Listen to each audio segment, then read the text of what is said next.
covering the High Plains with news, weather, and information. From TV 23 Studios in Sublette, this is High Plains Today. Hi everybody, welcome to High Plains Today, and this special edition I am joined by the Kansas State Board of Education District 5 member of the Kansas Department of Education, Sally Cobble, right there. Hello. Good to see you today. Well, it's good to see you too. It's been a while since you've been here. Yes, it has been. Kansas Department of Education rolling out a new vision. That's right. That's right. We have been working on this for a couple of years, and I believe you did an awesome segment with our Commissioner of Ed a while back, and he talked a little bit about this, and I'd like to give us a status report of where we are. Dr. Randy Watson, he is right. the Commissioner of Education for the state of Kansas. Good guy. Oh, and he's been out. Good guy. Good guy. He's been out traveling the whole state of Kansas, trying to spread this vision and getting everybody involved, because this is a vision that takes the whole community, not just the school system. It is, and I'll tell you what, one thing you should do is you should follow the Kansas State Department of Education on Facebook, because they post all kinds of stuff on there as to where Dr. Watson is, what he's talking about, and everything else that you guys are doing. Well, and there's also on that website, there are videos of Dr. Watson talking, and he does such a good job. He is. He's well spoken. That's right. He is very well spoken. Right. I like Dr. Watson. Good guy. All right. Great. So talk to me. Give me a little update about. Well, let's go back to the beginning. Talk a little bit about the new vision, because it's been a while since Dr. Watson's been here. Well, if you recall, the last time I was here and when Dr. Watson was here, we talked about going out into the communities and holding these community meetings. And we had 3 questions for him: what a student would look like, a successful student, or an individual would look like. And we had these community meetings all across the state, and K-State helped us sort through all the information and give us a statistical report that we use to make decisions. And after the school board went through all of that, we rewrote our mission statement. And I carry one around in my purse all the time, because it is a very lofty vision. It's short but effective. But it's one that we can succeed and we can do. And with everything sometimes negative going around in education right now, we are positive on our vision. Oh, there's nothing negative going on in education in the state of Kansas. I know. You know, but what I like about Dr. Watson is he's out there promoting what we are doing in education in the state of Kansas, and we are leading the way in many areas. And so I want to tell you this vision. It's Kansas leads the world, not the United States, but the world, in the success of each student. And we studied that pretty hard. The world, well, you know, that isn't as unattainable as it sounds.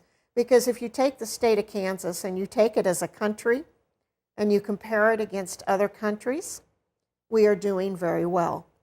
And we all know that students in today's world, you know, sometimes people think that our one-room schoolhouses were good enough then, so why aren't they good enough now?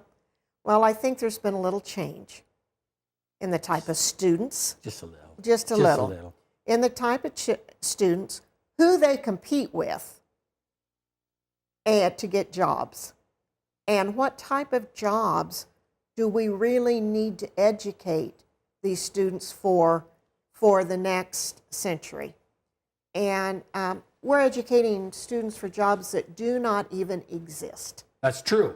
I mean, we're educating kids right now that are just starting, say, preschool, kindergarten, those types of, they're going to be working at jobs that aren't even, we don't even know what they are yet. And Chris, I don't know about you, but my own kids and their friends are in jobs that I have to ask them what they do. because Yeah. they didn't exist. I'm there, yes. Yeah, yes. and so we're truly have to prepare kids for the world because of all the internet and Boeing's engineers talk with engineers overseas on a daily basis. They share projects, they go back and forth, and we want our students to be able to work where they want to work and have the capabilities. And the biggest thing with this new mission statement and stuff is you have also on there, though, Kansans can. Yes, and we can.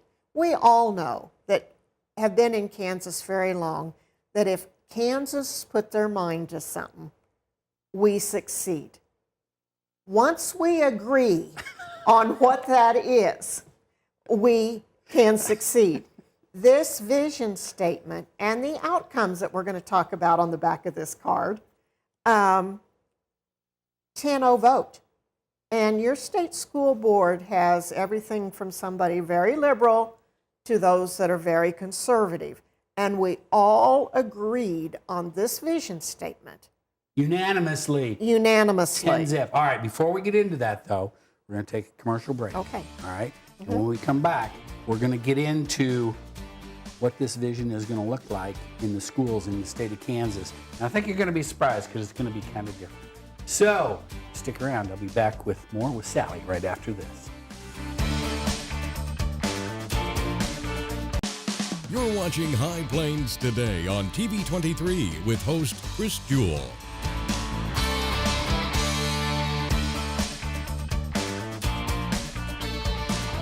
TV 23's internet service and 4G live streaming provided by United Wireless. Coverage you deserve. Service you expect. United Wireless.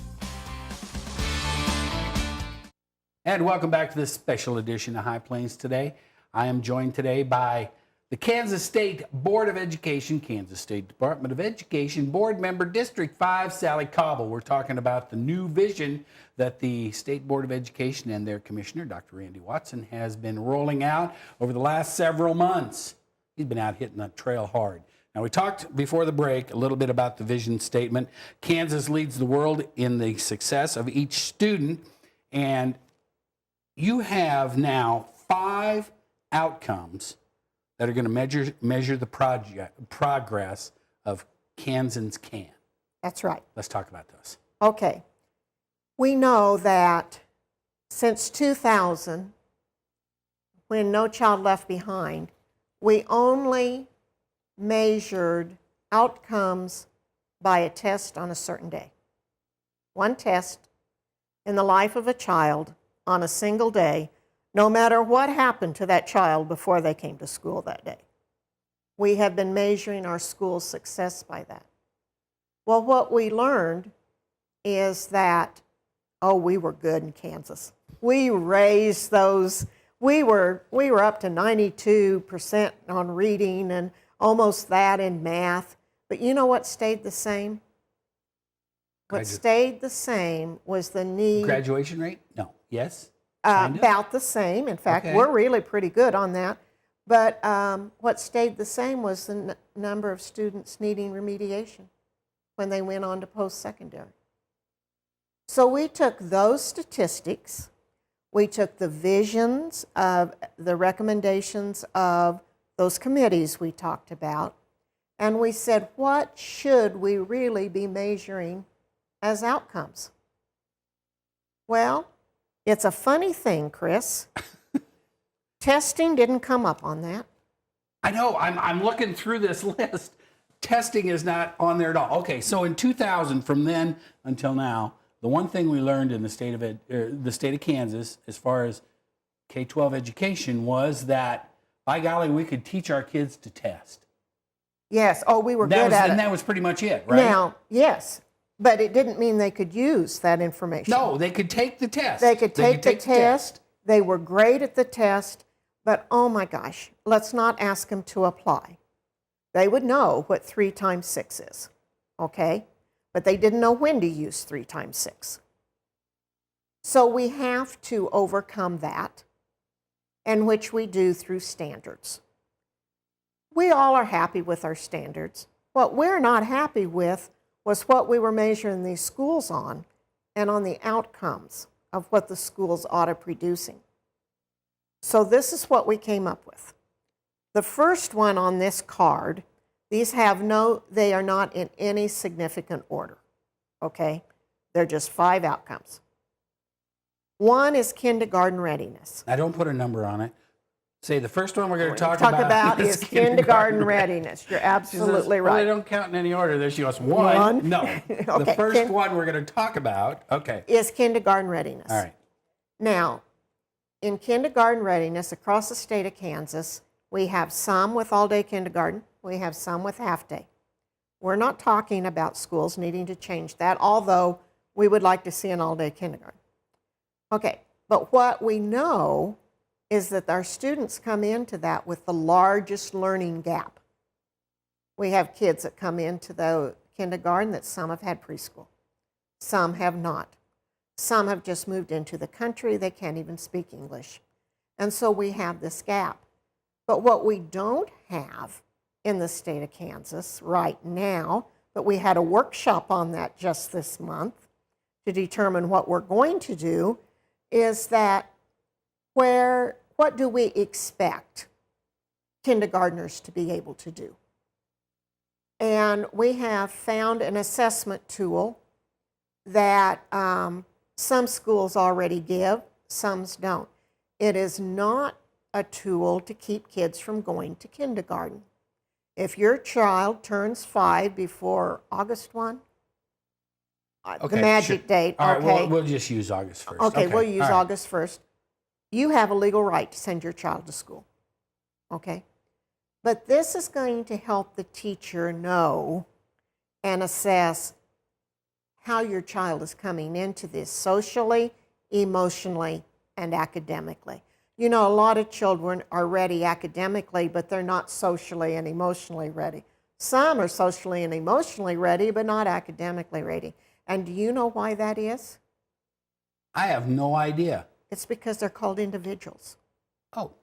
They're not red Dixie cups. They're individuals. I got you.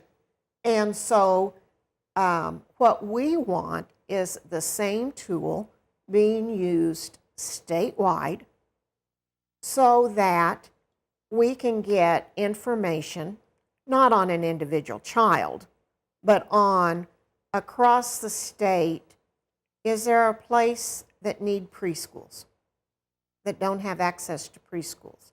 Are there, and it's a way to target money so that it helps areas in the state that needs help to shrink the gap. Okay, so does that mean the State Board of Education is going to look at demographics of an area or something and go into a small community that has very limited resources and say, what can we do here? I mean, is that the kind of things you're talking about? Possibility. Okay.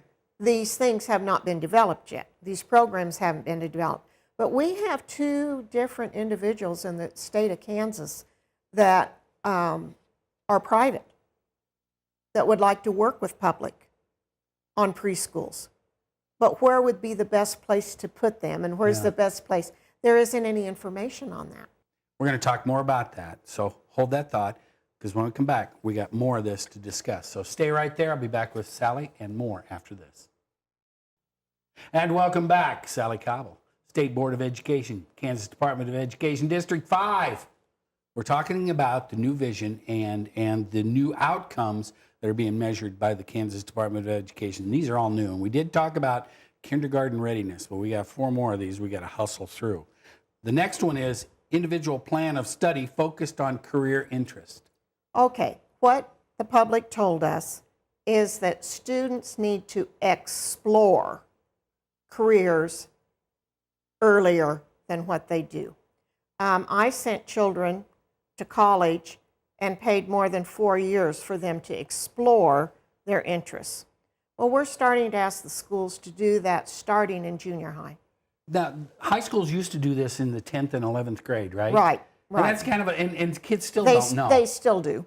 But this is more of, instead of saying, Chris, what do you want to be when you grow up? Because they're going to come up with something. What about Chris? What do you like to do? It's an avenue in trying to find what you like to do so you can make a career out of that passion. And it's a true individualized plan of study. Some students that go on, do they need the same amount of math as other students that go on? So we're truly looking at a system, a changing of the systems. Instead of columns, English, math, da. I think you're going to see some very creative things to start going. Because do you know who did those silos? Really, we adopted them to get into college. Well, that's true. And this will keep some students, a lot of students, from spinning their wheels and, I don't know if I want to go to college, I don't know what I'm going to do, I may want to do that. So that'll help that, right? Right, Okay. right. It depends on how the schools do their individual plans of study.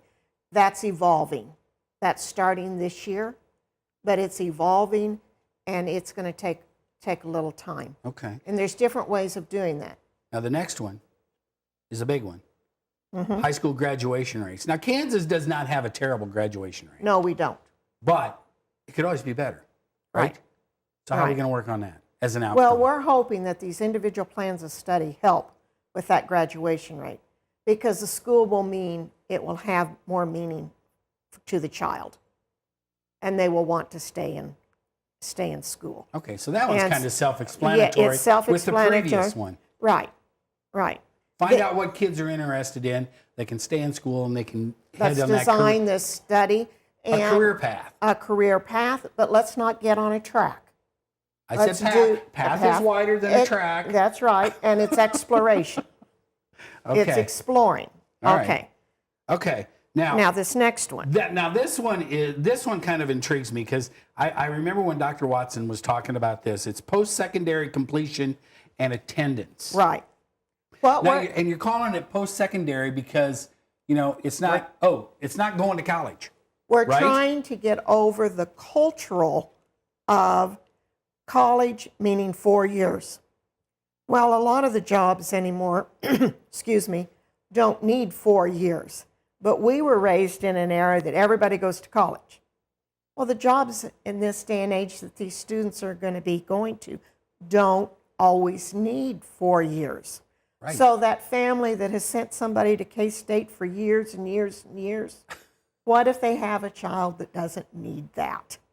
So we're Right. saying post-secondary.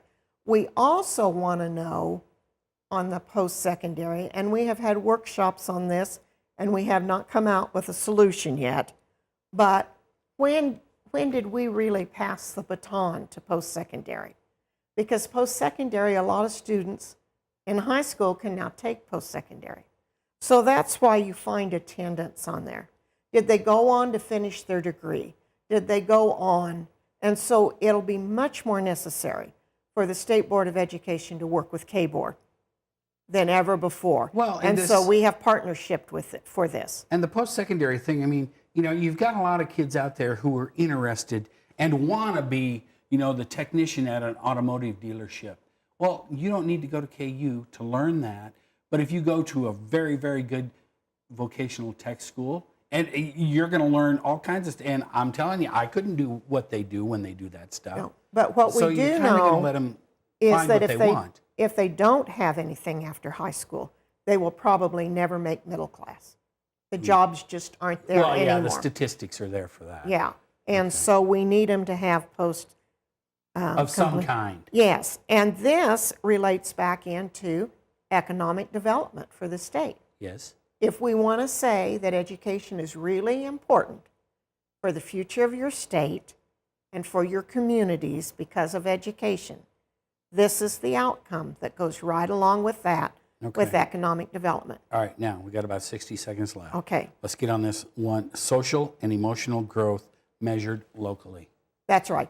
We realize that those skills that you need to go out in the workforce and those skills that make you a mentally healthy individual, they can be best measured at the local level.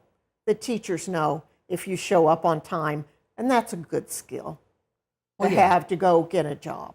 Well, And yes. so we're going to have the locals, there won't be anything turned in. Which leads me on to when you come back, when you invite me back next month, we'll talk about the new accreditation system that goes along with this and how all of this evolves into how we're going to accredit schools in the 17-18 school year. That was a nice segue in getting herself invited back. That's okay, though, Sally. I always like talking education with you. You and I have known each other for a long time. That's right. And it is one of our loves. Yes, it is. Yes, it is. Okay, so when you come back, we're going to talk about accreditation across the state. And you're going to update me on how this is going, too. That's great. But you need to get to the Department of Education's website, get to their Facebook page. Like them, follow them. You get all kinds of stuff. They have something. You guys have something on there every day on your Facebook page about what's going on, and you can see videos of Dr. Watson, he's exemplary on what he does. And 5 years from now, it's not going to look like the same system that you went to school in. It's not going to look like, it doesn't look like that now, Sally. I mean, it is moving forward, but you guys have taken a really big step with this new vision. And I applaud you for that. We've got a lot of buy-in. Yeah, so. And that's the great part. Yes. Sally, thanks for coming by. Thank you. Enjoyed it. We'll see you back here in a month or so, all right? Anytime. All right, we'll talk about accreditation. Thanks. Okay, thanks, Chris. And that's it for today's special edition of High Plays Today. Go out and make it a great day, everybody.